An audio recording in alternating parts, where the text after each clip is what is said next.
ये तो दुनिया जानती है कि माननीय नीतीश कुमार जी की सरकार में किसी अपराधी को सड़क पर घूमने की अनुमति नहीं होती है। यहाँ तक कि अगर कोई लाइसेंसी आर्म्स लेकर के मार्केट में भय क्रिएट करे तो उसका भी सीज करके लाइसेंस रद्द कर दिया जाता है। तो अब जो भी अपराधी है, एसआईटी बैठ गई, जांच शुरू हो गया, गिरफ्तारी चालू हो गई, कानून तो अपने काम में लगा हुआ है, तो मामला न्यायालय का है। जो कल ड्रामा हुआ है वो केवल इतने के लिए कि उनके अपने स्वजातीय का जिस तेजी के साथ विश्वास टूटा है और माननीय नीतीश कुमार जी का समन्वय के साथ, सद्भावना के साथ, भाईचारे के साथ सबको साथ लेकर चलने और चलाने की जो सरकार की परिभाषा जन जन की ज़बान पर चढ़ गई है, उससे वो भयभीत हैं।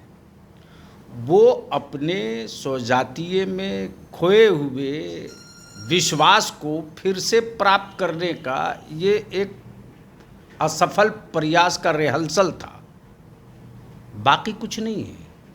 इसी बिहार में औरंगाबाद में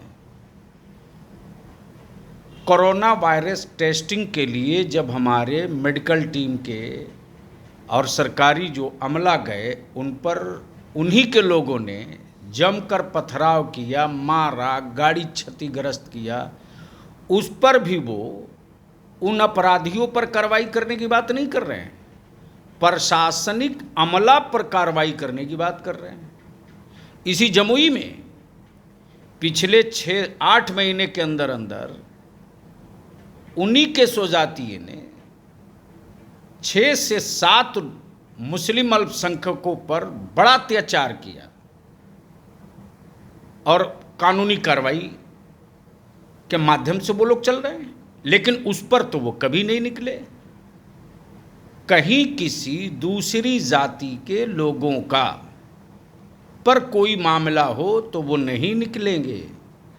वो अपने स्वजातीय में टूटे हुए विश्वास को फिर से जोड़ने का असफल प्रयास का ड्रामा था, बाकी कुछ नहीं।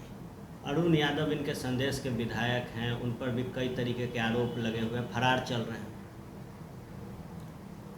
तो भाई मेरे, एक बार भी उन्होंने भाई अरुण यादव के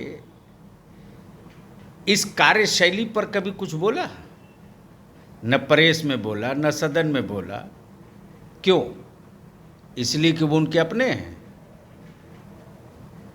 जो भी होगा, बलियाबी भी कोई अपराध करेंगे, कानून की नज़र में, समाज की नज़र में अगर यदि वह कार्य अपराध होगा तो कानूनी कार्रवाई होगी, इसको कोई नहीं रोक सकता।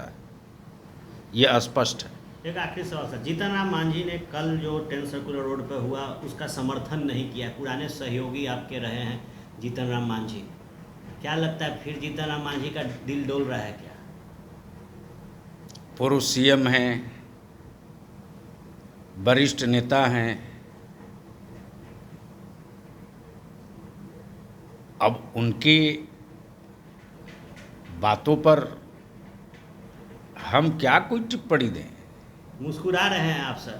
मांझी जी आएंगे वापस एनडीए में तो रखिएगा आप लोग। ए भाई, एनडीए का तो दरवाज़ा एनी टाइम खुला है। एनडीए माननीय श्री नीतीश कुमार जी कभी भी, कई एक उदाहरण मौजूद हैं कि बहुत सारे लोगों ने बहुत कुछ कहा और अलग भी हो गए, यानी अकल पर जो सोच नहीं सका था उन भाषाओं का लोगों ने प्रयोग किया।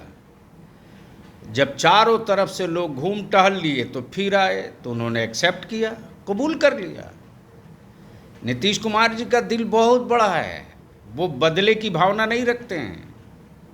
तो ये बात गुलाम रसूल बलियावी बोल रहे हैं तो मांझी जी को आ जाना चाहिए। अब तो उनको गौर करना चाहिए।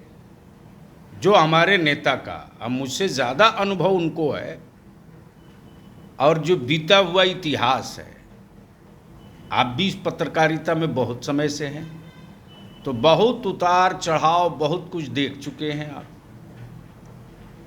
किन किन लोगों ने अपने आप को उनसे अलग किया, किन किन शब्दों का प्रयोग किया, फिर घूम टहल के मार्केट रेट लेकर वापस लोग आए। फिर माननीय श्री नीतीश कुमार जी, जो मेरे नेता हैं, पार्टी के राष्ट्रीय अध्यक्ष हैं, उन्होंने फिर गले लगा लिया। नीतीश जी स्टैंडर्ड बढ़ा देते हैं नेताओं का ना। अब ये भाई, वो तो बदले की भावना नहीं रखते हैं। जब बदले की भावना नहीं रखेगा, वही लीडर होगा, और वो लीडर हैं। बिहार के आधुनिक अस्पतालों में से एक NSMCH multi speciality 350 bedded hospital, अनुभवी डॉक्टर एवं ट्रेन्ड पैरामेडिकल स्टाफ, विश्व स्तरीय सुविधाओं के साथ अत्याधुनिक ऑपरेशन थिएटर, ICU, NICU, निशुल्क OPD परामर्श, 24 घंटे इमरजेंसी सर्विसेज और जटिल गर्भावस्था का इलाज। Netaji Subhash medical college and hospital, Amhara, Bihta, Patna.